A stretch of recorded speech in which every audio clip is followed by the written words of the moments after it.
Glad that you've joined us here in our Houston office this morning. But to those of you online, good afternoon and welcome to V&E's Energy Industry Series presentation of CLE programs.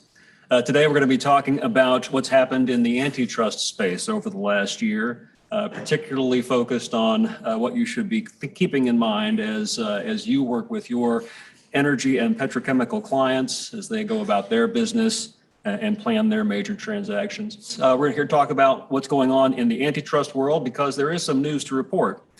We've seen the new enforcer team in the Biden administration come out swinging. They're indicating that they're ready to make some new law, both by bringing in new cases and by announcing new rules. So it does seem like the ground is starting to shift a little in the antitrust world.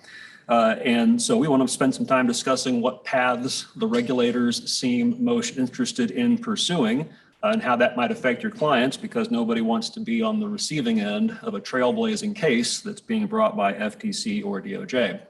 We're going to first hear from Darren Tucker. Darren's based in our Washington office, and he chairs our antitrust practice group here at Vincent & Elkins. He's been practicing in the antitrust space for more than 20 years, both at the Federal Trade Commission and in private practice. Works with clients in all aspects of antitrust, whether they're facing government investigations here or abroad, or engaging in major transactions that are undergoing regulatory scrutiny. He's also a leader in the American Bar Association's section of antitrust law. He's currently the finance officer for the organization and formerly chaired the editorial board for the ABA's treatise on antitrust law developments. So Darren, why don't you tell us what's on the agenda and what you're seeing in DC? Great, thanks so much, Jason. Appreciate the kind introduction.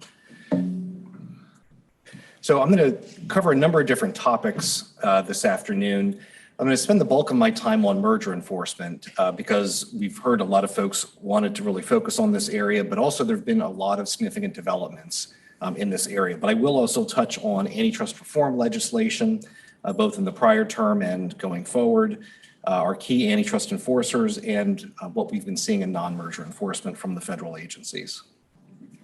So just to start off, I won't spend a lot of time on this, but one thing we did see last year was a significant effort to reform the antitrust laws.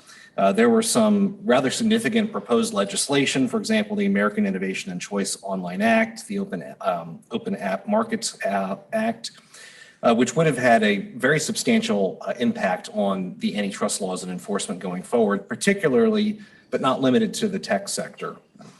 And notwithstanding a pretty significant push by leadership within the Congress and as well as the White House, this overhaul largely did not occur. What we did see was Congress passing the Merger Filing Fee Modernization Act of 2022, which was by comparison relatively modest. This was passed just in December. It was part of the omnibus spending package. And it does essentially three things. First, it overhauls the HSR pre-merger notification filing fee structure. And you can see there on the right what the new structure is. The fee actually goes down a bit for the smaller transactions that are captured by HSR, but goes substantially higher for the larger transactions. Second thing the act did is to add new disclosure requirements for company subsidiaries and companies that were deemed foreign adversaries.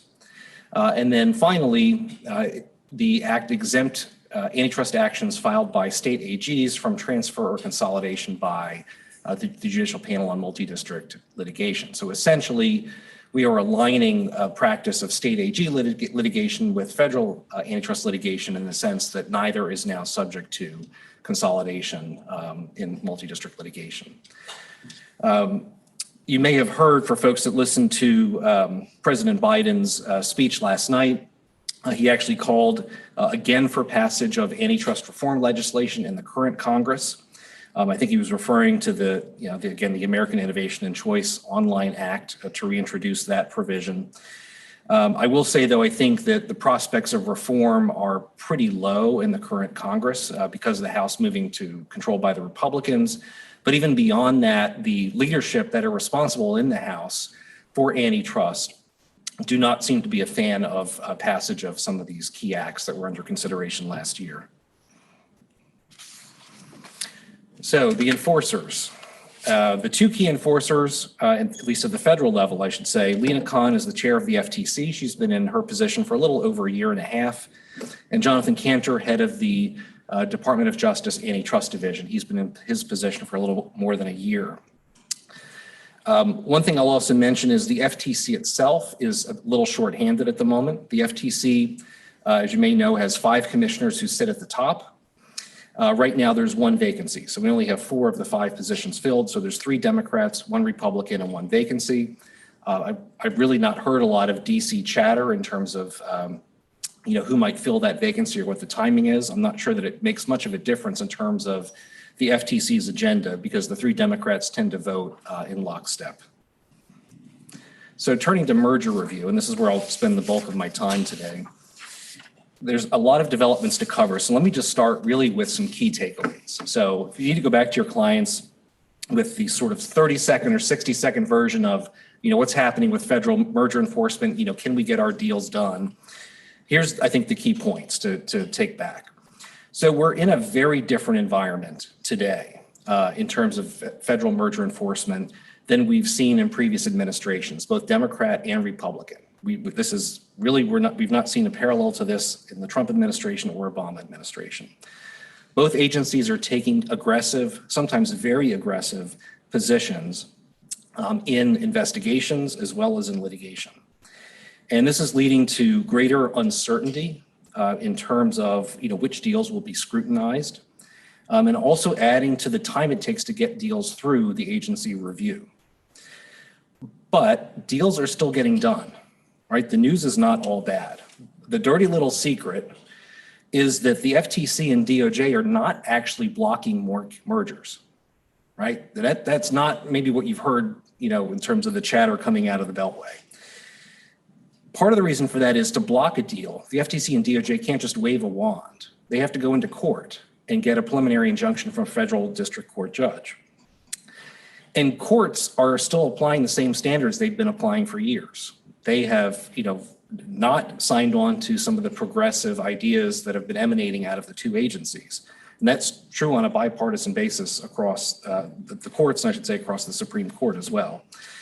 And so, you effectively today have 2 different sets of antitrust enforcement standards. You have the standards that the agencies are using, which have, in a sense, gone down in terms of the burden of proof, but then you have a higher standard that the courts are applying. And at the end of the day, the agencies to block a deal have to go into court and convince a court.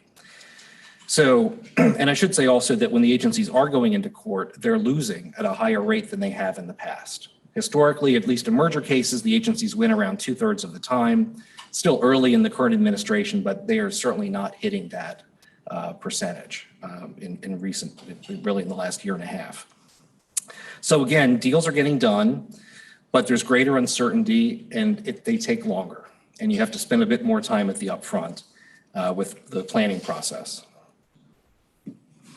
So let's go into the details. So merger guidelines reform. So the merger guidelines are a joint policy statement by the FTC and DOJ that explain how the agencies review transactions, right? And they're pretty lengthy, they're detailed, they're really oriented toward antitrust lawyers and economists, but they basically set out, the key policies of how they look at transactions, and they're very useful. The agencies have been putting these out since 1968, and they update them, every 10, 15 years or so. So about a year ago, the 2 agencies announced that they were going to revise their guidelines. So they had a public comment process last year and had indicated that we would likely see new guidelines by the end of 2022. That has not happened. We're still waiting for them. So we don't know what they're going to say, but from what the agency leadership has said, we have a pretty good idea at least of sort of directionally where we might see some changes. It seems likely that the new guidelines will cover both horizontal and vertical conduct.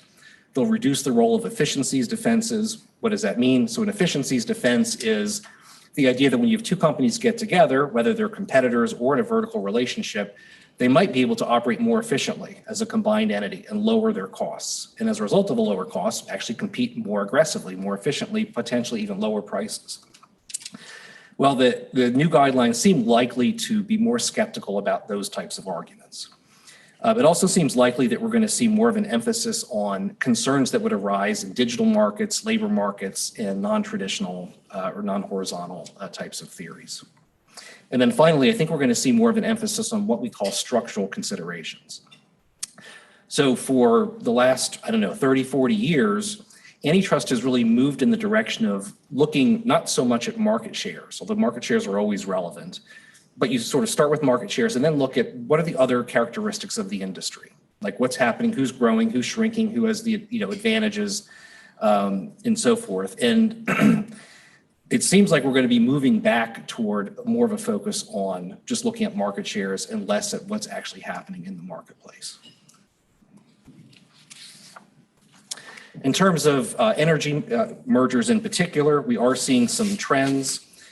We are seeing a lot more discussion of energy markets in agency speeches and in congressional testimony. You can see some of the quotes there. They're not great. And this is something we had not seen in the previous administration. There was actually virtually no commentary about the energy sector or chemical space in the Trump administration from the Trump antitrust enforcers. So there's much more of a focus, at least in these sort of speeches and congressional space. In terms of what are we seeing in terms of enforcement, last year there were 3 merger transactions in the energy space where there was enforcement. It was sort of an interesting coincidence. There just happened to be one upstream, one midstream, one downstream. That was not planned. That really was a coincidence. You may wonder, well, is 3 normal? Is that a little bit? Is it a lot? It's roughly consistent with historical trends. So not seeing a lot of variation in terms of the number of cases actually enforced. But what we are seeing, and there's not really public data on this, but we do enough work, in this space to be able to confidently say that the FTC in particular is investigating more energy deals. So they're issuing what's called a second request in many more energy deals, even if they're not actually suing to block the deal at the end of the day. And a second request takes what might be a 30 or 60-day review process and turns it into a 6 to 12-month review process, and making it very painful, potentially also including depositions, large-scale discovery, and so forth. So that's really what we're seeing. But again, we're not seeing a huge uptick in terms of mergers actually being blocked in the energy space. Something else we're seeing, and this is pretty new really in the last 6 to 9 months, is increased scrutiny of private equity in terms of deal making. And we've seen, again, a lot of rhetoric around this, but rather than focus on that, let me just talk about one case in particular. This is a case that was not really a headline news, but this was a combination of a couple of companies that were involved in veterinary clinics.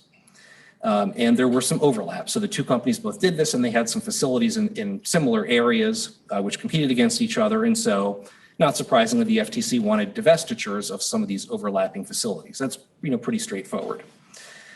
However, the consent decree, which is the settlement agreement, went well beyond what we typically see in these sort of matters. So in addition to divesting the overlapping assets, the parties agreed, the buyer here is JAB, they agreed to advance notice of all future acquisitions of veterinary clinics nationwide, even if not HSR reportable. The clinics in this case where there were overlaps were limited to Texas and California, but they're agreeing to notify the FTC of future acquisitions on a nationwide basis. In addition, they agreed to provide affirmative approval rights to the FTC for future acquisitions in clinics near their existing clinics and new clinics that they might have in California and Texas. Again, even if there was not a connection with the actual deal that was under review last year. This is pretty remarkable, and the rationale, the FTC did, to its credit, put out a statement explaining why they diverged from their usual practice. And a big part of the reason, really the reason, was because JAB was private equity backed, and they had done a series of acquisitions in this space. And that to the FTC was enough to warrant these unprecedented, and we really have never seen anything like this before. And I wanted to just read part of the FTC statement that it put out in connection with this, which I think will be instructive to kind of give you a sense of what the FTC's leadership thinking is when it comes to private equity. So the statement reads, provisions like the one in this matter will allow the FTC to better address stealth roll-ups by private equity firms like JAB and serial acquisitions by other corporations. Antitrust enforcers must be attentive to how private equity firms' business models may in some instances distort incentives that strip productive capacity, degrade the quality of goods and services, and hinder competition.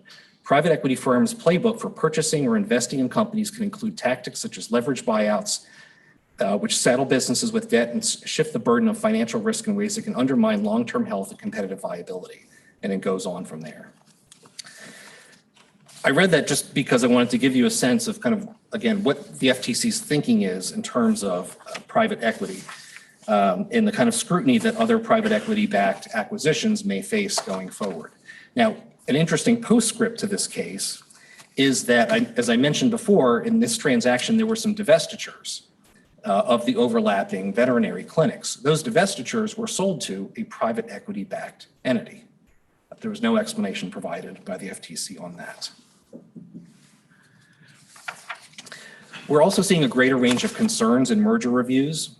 There's been a bipartisan consensus also reflected in years of Supreme Court precedent that the antitrust laws at the end of the day are intended to do one thing, which is to protect and promote competition, right? Pretty straightforward. And the standard that we've had, again, adopted on a bipartisan basis, reflected in years of Supreme Court precedent, is this thing called the Consumer Welfare Standard. Don't need to go into the details of that, just that's basically been the bipartisan consensus. And of course, applying those standards in any particular case can be challenging, but we've had an agreement as to at least what the overall framework should be. That is no longer the case. We have seen the statements in particular at the FTC essentially saying, we're not doing that anymore.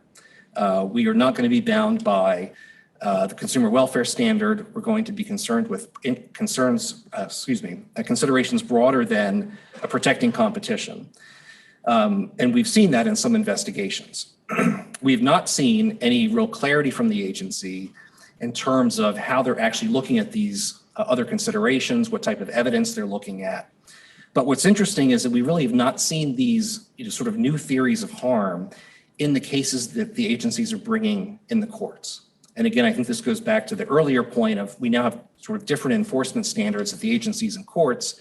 And I think the agencies recognize that they might be on shaky grounds in bringing cases on some of these emerging new theories. There have been a lot of other merger enforcement policy developments. I can't spend too much time on these, but let me just tick off a few of them. One thing that we're seeing, and I sort of alluded to this before, is a lower standard for issuing second requests. Again, second requests are these, the way the agencies launch these in-depth merger reviews. And it seems like, there's always an amorphous standard as to what triggers a second request, but clearly that threshold has declined. And part of the reason for that appears to be that management is overruling career staff with a much greater frequency than we've seen in the past. Career staff are the folks that have been there, year after year. They're isolated from political factors, or at least they're supposed to be. And they make enforcement recommendations. They make recommendations as to what deals should get an in-depth review.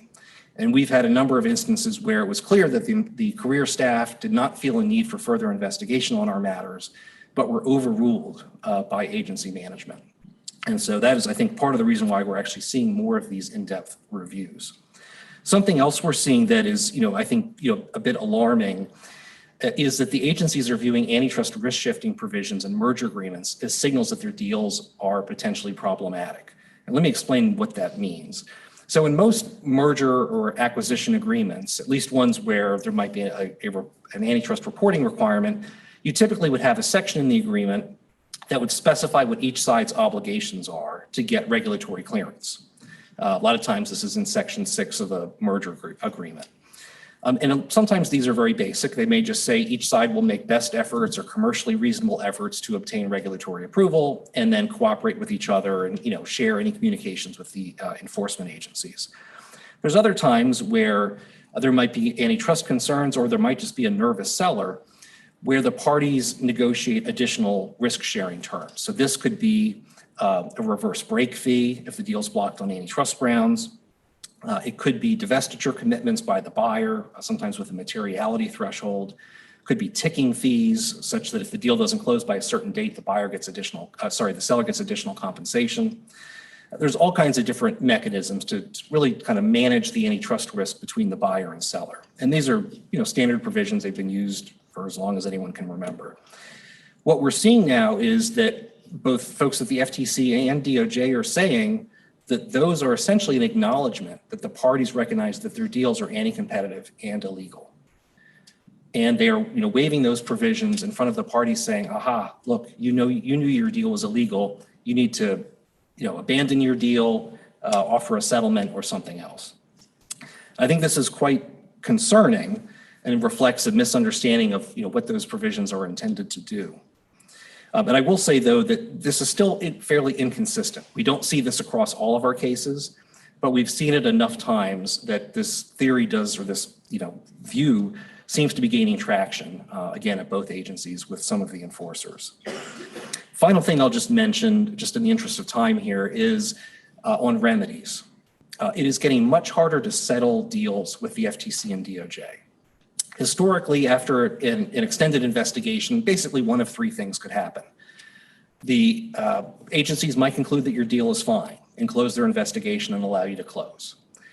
They might have concerns with the deal. And if that's the case, then you could either try to settle the deal, or if you can't reach a settlement, then the agency would sue you in court to try to block the deal. So basically three options, right? Win, sue, or settle. The settle option is going away very rapidly, especially at the Department of Justice. The head of the Department of Justice has said that he feels that prior settlements by the DOJ have largely been ineffective. And so he has indicated very clearly that he just does not want to enter into settlement agreements absent unusual circumstances. That's not quite true at the FTC. They're still settling cases, but I will say even at the FTC, they're being stricter about the types of settlements that they'll accept. So those are the merger developments I wanted to mention. I thought it'd be helpful to talk about two cases in particular that I think illustrate a lot of the points that I just mentioned. And I intentionally picked two cases that are not in the energy space so that no one in the audience would have concerns that I'm discussing them. So the first one is the DOJ's litigation to block the Assa Abloy transaction. So this is a transaction between companies that offer, both of them offer mechanical door hardware and smart locks. So basically regular locks and smart locks, the things you can control with your smartphone. And the DOJ went through the investigation, issued a second request, and then ultimately sued to try to block the deal in federal court. And the case is still pending before district court judge. And for the most part, the DOJ complaint is pretty straightforward, right? Basically, the allegations are these are two of the major suppliers of traditional locks and smart locks. You combine them, they're going to be able to raise prices, reduce innovation, reduce output, so on and so forth. Pretty straightforward. But then you get to the last few paragraphs of the complaint and the wheels come off. I mentioned before that the DOJ is getting increasingly skeptical of settlements.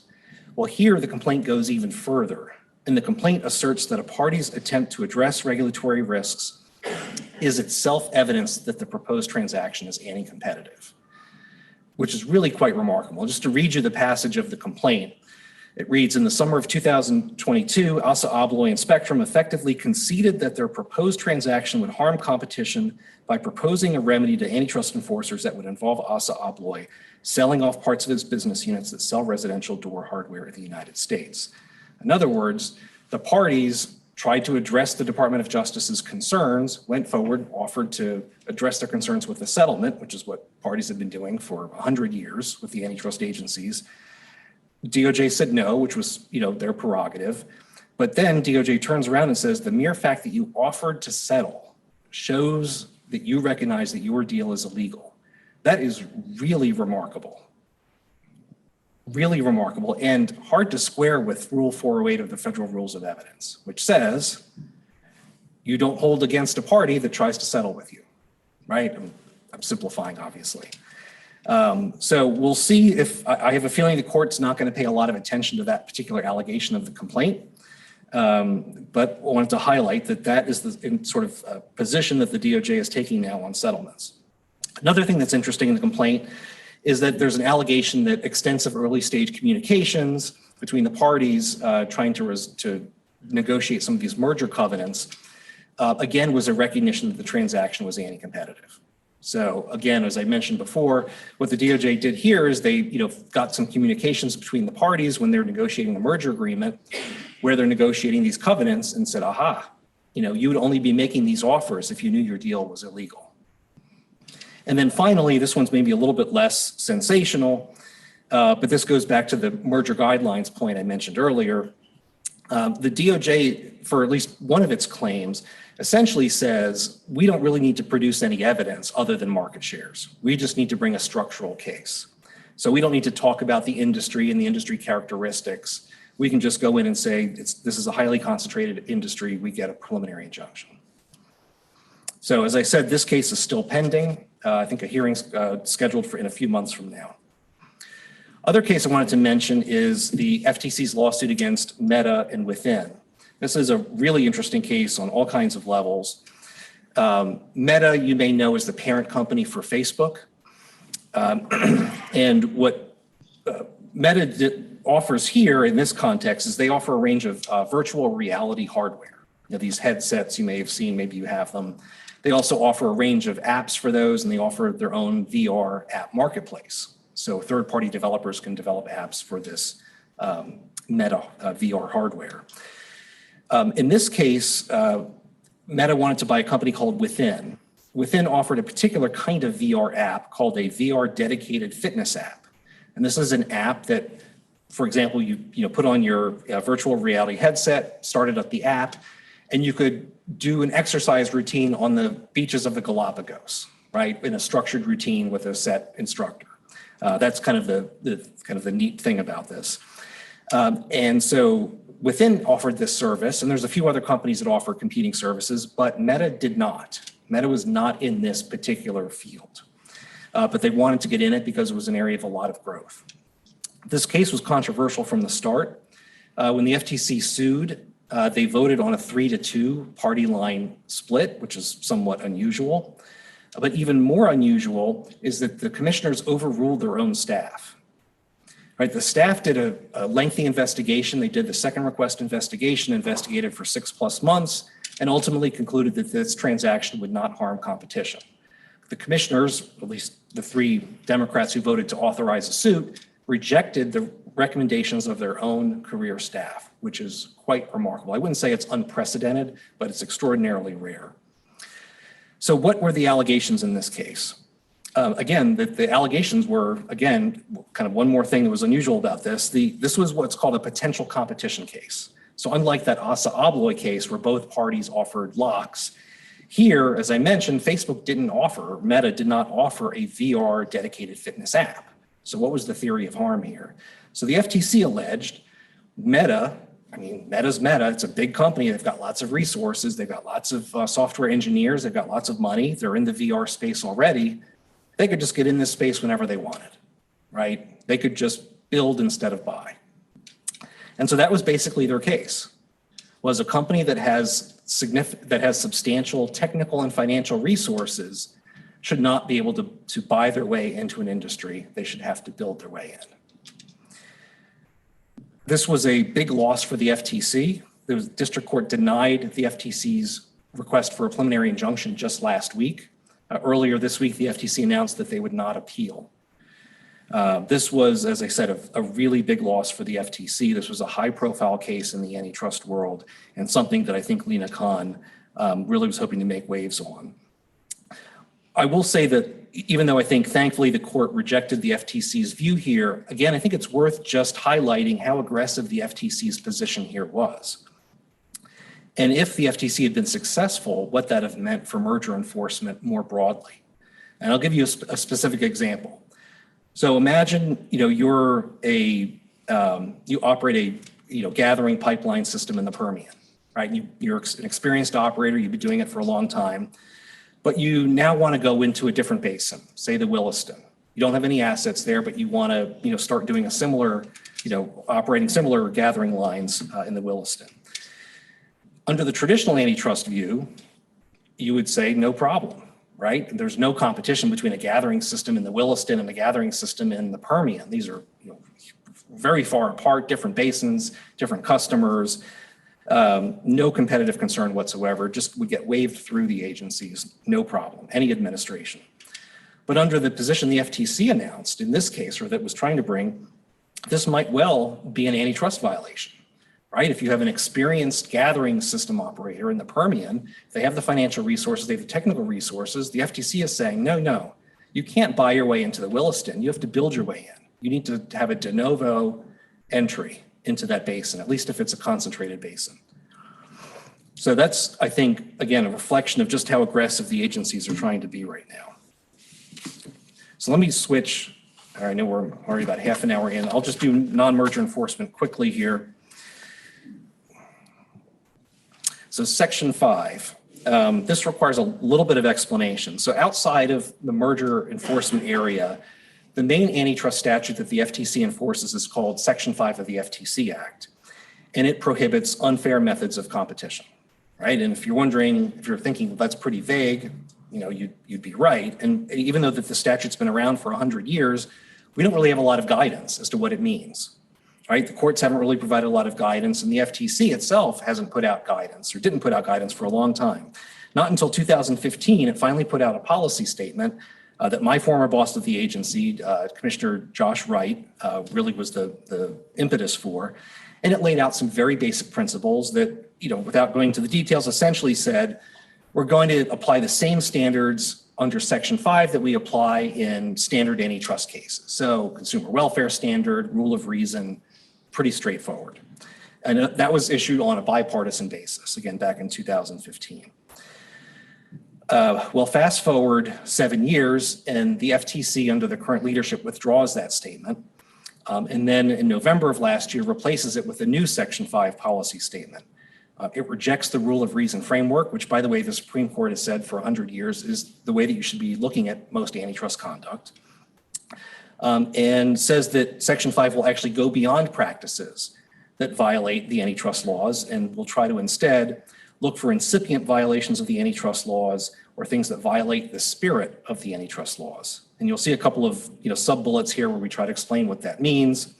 But the bottom line is that there's really no practical guidance as to what Section 5 applies to, at least in the FTC's mind, except I will highlight that they do talk a lot about a series of transactions potentially violating Section 5. So even if a transaction by itself is not illegal, if you have a series of them in the same industry or in the same region, the FTC's view seems to be that that could be a Section 5 violation. But short of that, this is not something where you can easily counsel your clients, do this or don't do this based on this policy statement. Now, I will say that, again, the courts are a backstop to this. This is not the first time the FTC has tried to have an expansive Section 5 theory. Back in the 70s, the courts of appeals 3 times struck down cases where the FTC brought an aggressive Section 5 theory. They're actually known within the FTC as the trio. There was no effort to really address the trio in this statement, as far as I can tell. I think because of the hostility the FTC's faced on its prior expansive efforts on Section 5, I think the FTC is going to actually tread pretty cautiously here.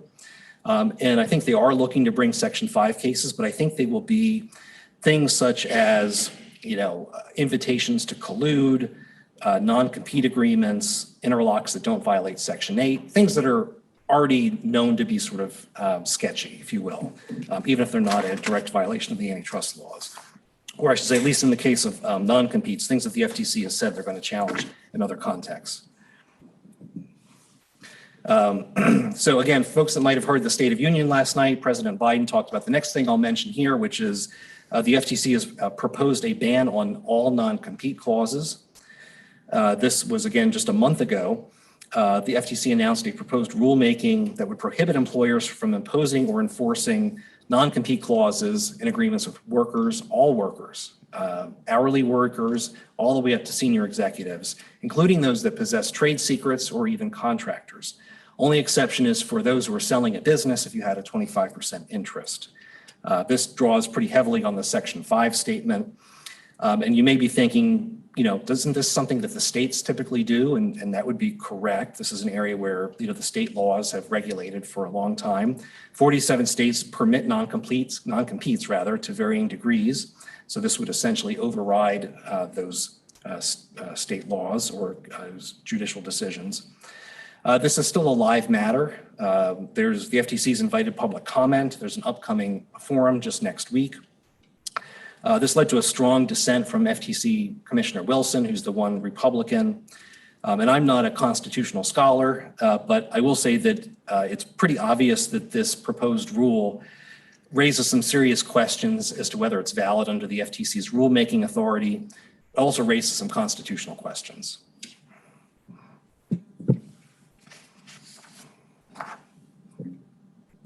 There we go. I'll try to move really fast.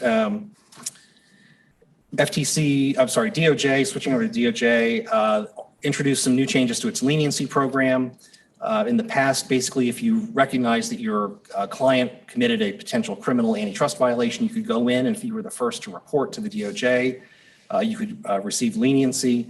The standards for that have gone up. You now have to not only go in first and provide cooperation, you also have to be prompt. We don't quite know what prompt means. Criminal Section 2 enforcement, won't spend a lot of time on this. Section 2 of the Sherman Act covers monopolization. Historically, at least I should say in the last 40 years, it's only been used for civil enforcement. DOJ has actually brought 2 criminal monopolization cases in the last year. However, the underlying conduct really was not monopolization. It really was other things. In one case, it was a case that really involved extortion and money laundering, for example. The antitrust claims have just been thrown in. We've also seen some enforcement in another sort of esoteric area of antitrust, which are interlocking directorates. So Section 8 of the Clayton Act, prohibits a person from serving as an officer or director in 2 or more competing corporations. There's various exceptions to this, but it is a per se ban. And the DOJ has said that this is a renewed priority for them, and they've actually sent out letters where they've identified potential interlocks, asking officers and directors to step down. That has happened. We've also heard from the grapevine that there are investigations in this area underway as well.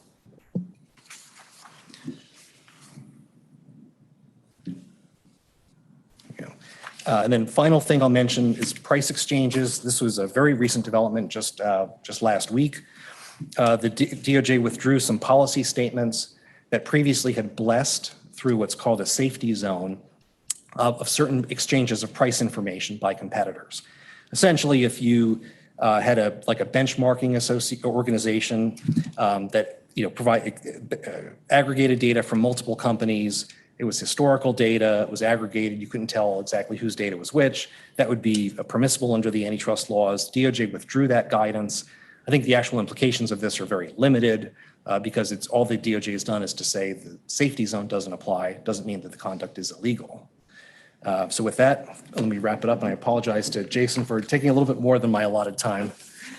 That's fine. Let's talk about what's happening in the courthouses around the country outside of DC, because I think there were several interesting cases this year. We didn't see any big changes. I don't have some sense that there's something just over the horizon that we need to be worried about that will unleash a flood of new litigation. But we did see some interesting reminders that there are courts in the country that are willing to take antitrust and competition law cases seriously. There have been years where that wasn't the case. There have been years where it felt like the judiciary had sort of taken a Hippocratic oath, if you will, kind of a first do no harm rule. Don't want to interfere with the markets or make decisions that are going to disrupt the economy. And I think there's still plenty of judges who feel that way.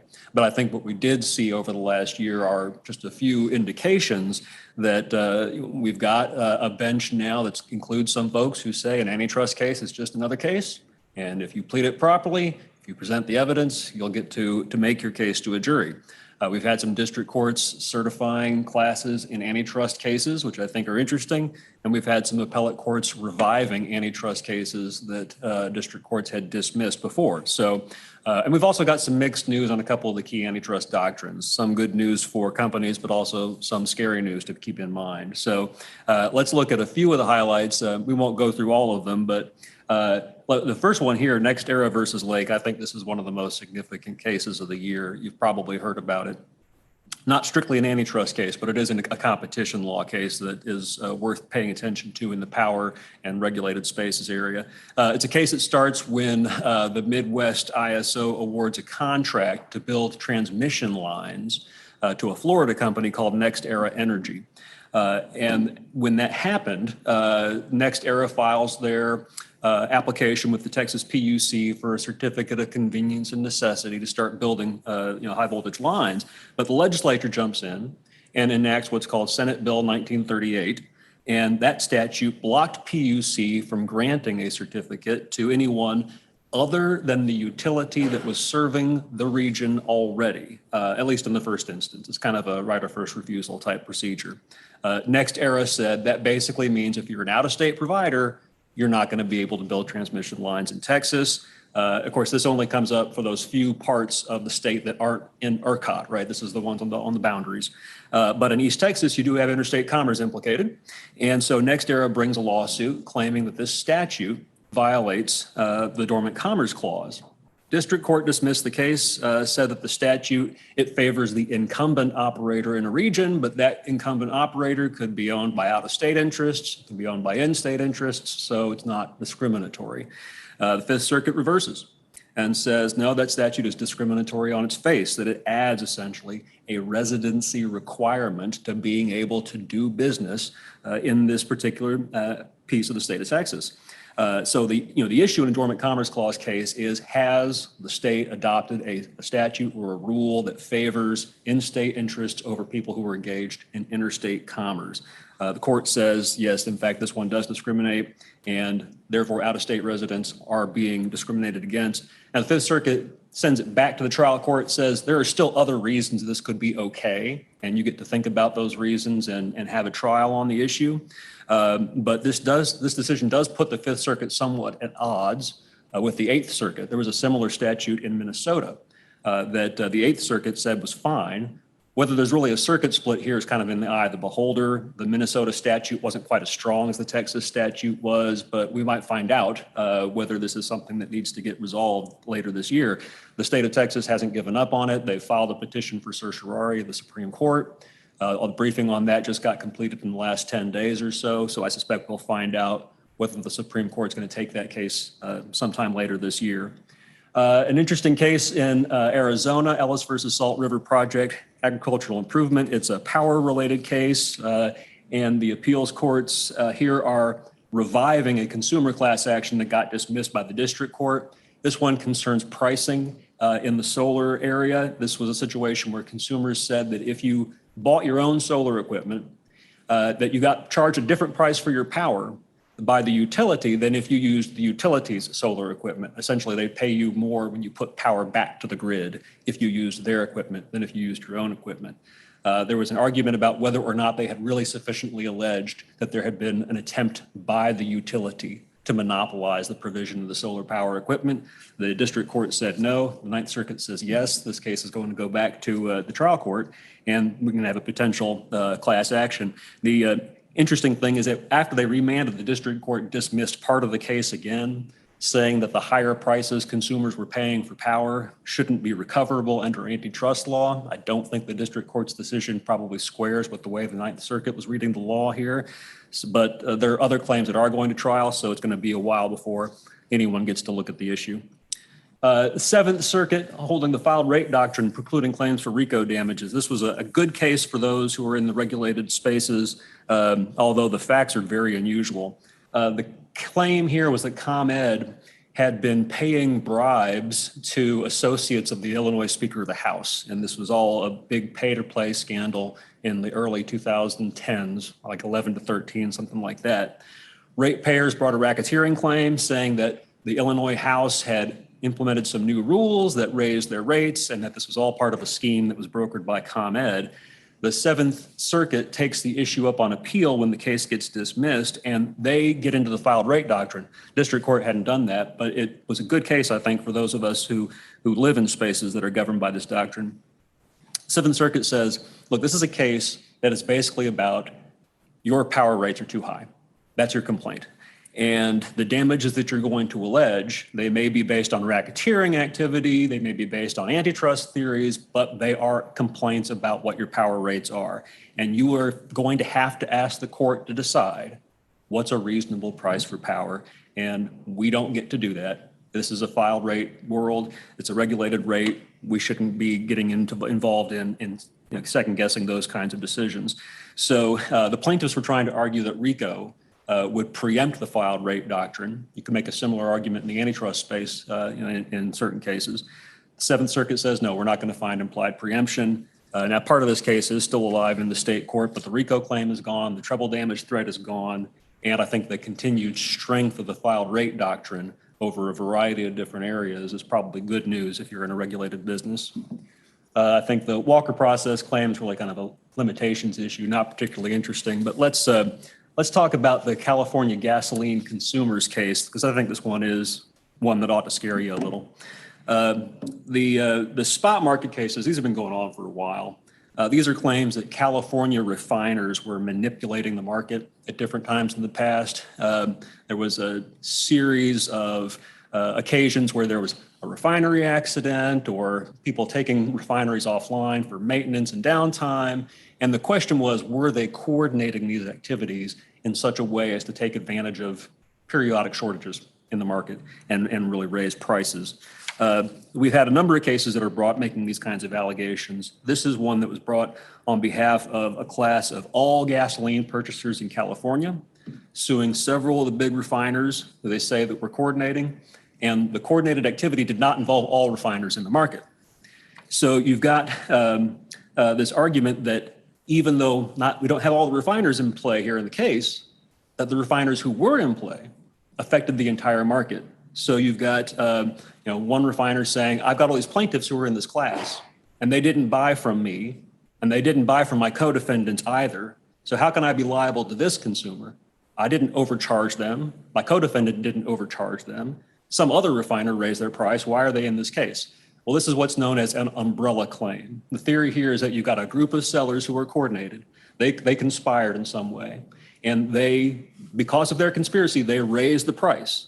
And when they succeed in raising the price, all the other refiners in the market come along too, and they raise their prices as well. And the theory is that the ones who coordinated created an umbrella for the other ones to raise their price, not because they're part of the conspiracy, but because they're just responding to what the new market price is. So the defendant refiners were trying to knock out this umbrella claim, saying that there's no antitrust standing to make the claim. They're arguing that it shouldn't be covered by the Cartwright Act, which is the California antitrust law.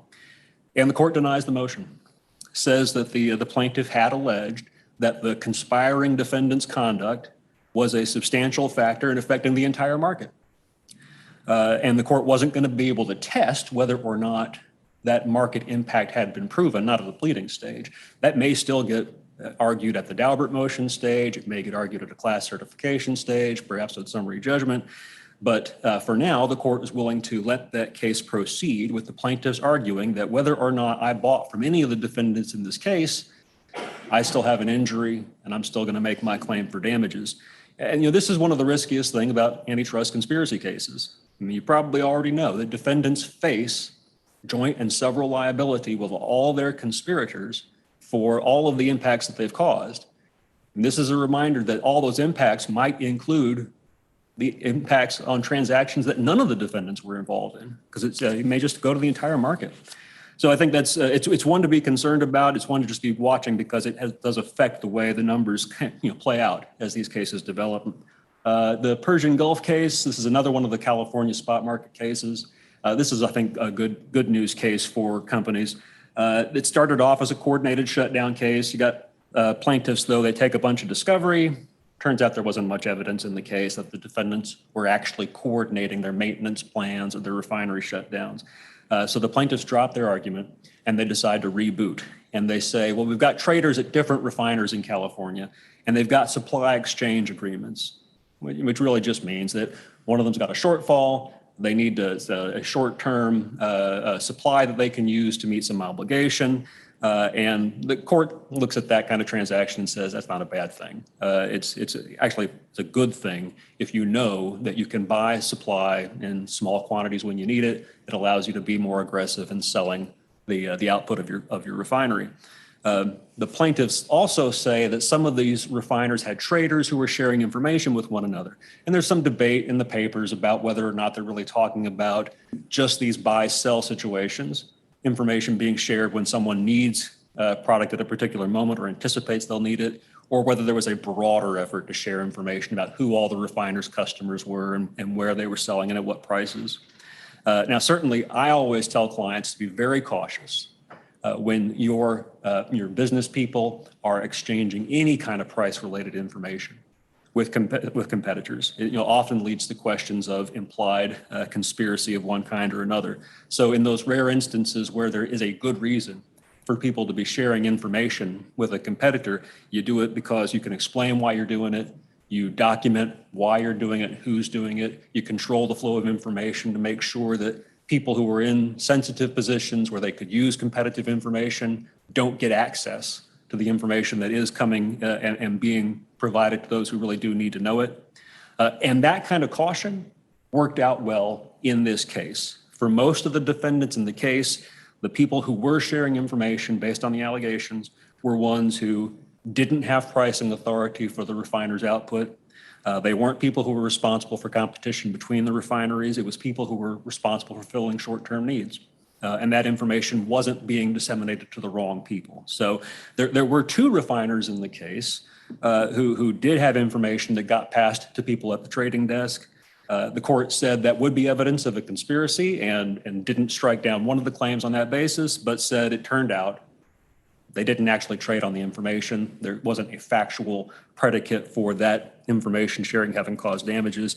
So at the end of the day, even those two end up getting out. Now, as Darren said, the FTC seems to be interested in tightening the screws on information sharing a little bit. So I don't think the lesson here is that information sharing is okay. I think it's still risky, but managing that risk with a strong compliance focus is important because that really was what ended up making the difference in this case. Another power case of interest, Duke Energy versus NTE Carolinas. This is a predatory pricing case where you had a builder of gas-fired power plants trying to connect to the Duke transmission network and lost a contract to supply power to a utility in Fayetteville. And this one might be interesting next year because it's going up on appeal to the Fourth Circuit. There's a question about what level of cost needed to be used to establish a predatory pricing claim. But I think the district court came out the right way on this, saying that there really wasn't good evidence, at least good allegations rather to say, that there was any way in which Duke was actually selling for below its cost and was able to knock out the new emerging operator on that basis. A couple of class actions that have been certified in the last year. This Arendelle versus Xcel Energy. It's a new class for an old case. You got a court in Wisconsin that certified a class of natural gas buyers. This actually involves allegations of manipulating published price indices during the years 2001 to 2003. It's insane that it's still going on, but this is unfortunately the way a lot of these antitrust cases go. The reason it's still going on is because you had a prior class action, there was a settlement, then there was a new group that came along after the settlement got done saying our claims weren't covered.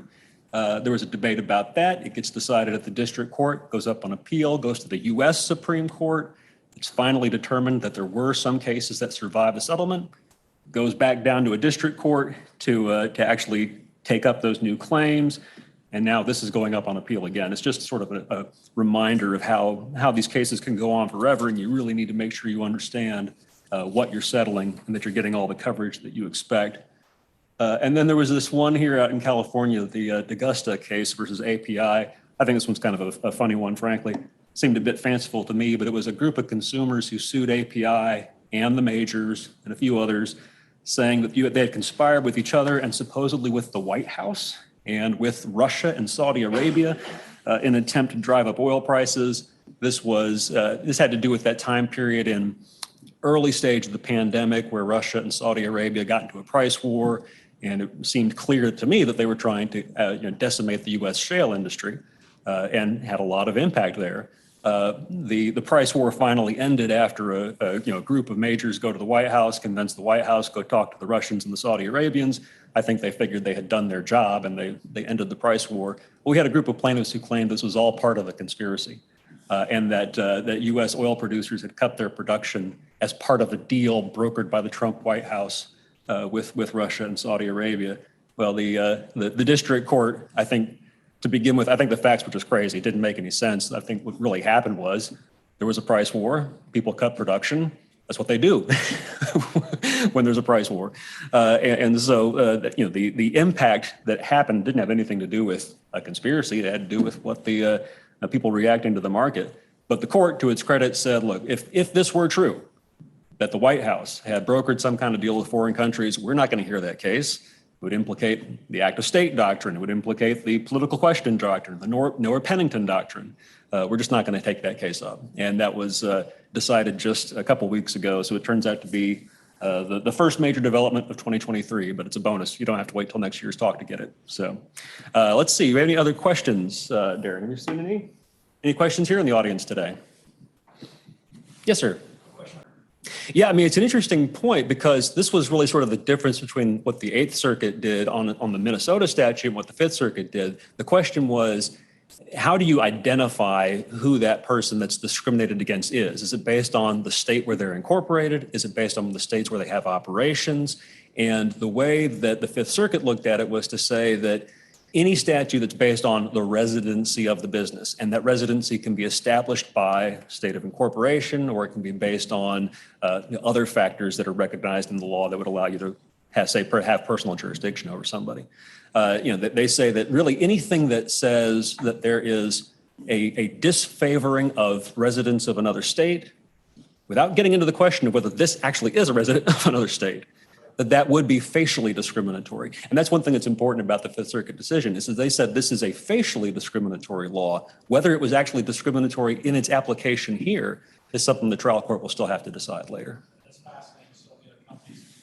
Yeah, so for folks online that might not have heard the question, I think it was essentially, on the sort of the build or buy type of enforcement, has the FTC or DOJ indicated what types of transactions might lead to that kind of scrutiny, if I heard your question correctly. And, I'm hopeful, first of all, that we're not going to see enforcement like this again, right? I'm hoping that the FTC's loss in the Meta Within case is going to discourage the FTC from bringing those sort of cases going forward. It was, I think everyone recognized an aggressive theory in the complaint. And the FTC got smacked down by the court. And it was a very thoughtful decision, I should say. It was a 60-page, very detailed decision, a lot of factual findings. And I think because of that, it's why the FTC chose not to appeal. It would have been a very difficult decision to appeal. What was it in that particular case, I think, that led the FTC to bring a case? I think there were a couple of things. I think you can't ignore that, the company that was challenged was named Meta. That was a big tech company.